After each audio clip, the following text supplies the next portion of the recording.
Hello, YouTube.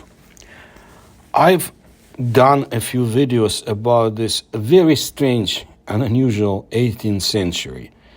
And I've given you examples in the Russian Empire, and I'll give you more examples.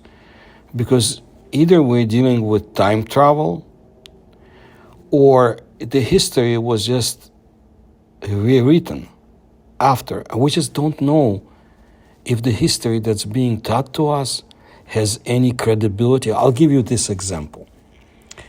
The State Hermitage Museum, in Russian it's Государственный Hermitage, is a museum of art and culture in St. Petersburg, Russia. It was founded in 1764 and has been open to the public since 1852. And some of you, if you have been to St. Petersburg, in the modern Russia, or Leningrad in the Soviet Union, I'm sure you had visited that wonderful museum.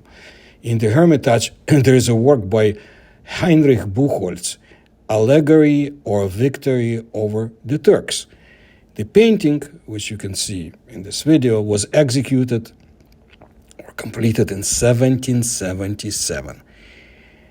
The artist who painted, he died 4 years later in 1781. And the monument to the Russian Emperor Peter the Great, the bronze horseman, which is depicted on the right in the painting, that monument was erected in 1782, 5 years after the painting was completed and 1 year after the artist's death. Specifically, the artist could not see this monument and could not depict it in his painting. But it's there, the monument. Or the monument was added to the painting by an unknown person after the death of the artist and the installation of the monument. But why? If a person died before the monument was erected, it is clear that he could not draw it. Any viewer of the painting of those times would understand it. So just add it to spoil the painting or to make a falsification? But why? In order to fit the dates into the official history, which was written and rewritten back then. Also, many people pay attention that Peter the Great on the monument is not dressed in Russian clothing at all. The Roman toga and the sandals are typical attire of ancient commanders, but it's not for the northern weather of Russia. Everything could be logical to some people. If you recall, there's a common hypothesis that antiquity ended in the world about 200 years ago, and that the climate in Russia, for example, was much hotter. Either Buchholz could predict the future, or the officials messed up with the date manipulation.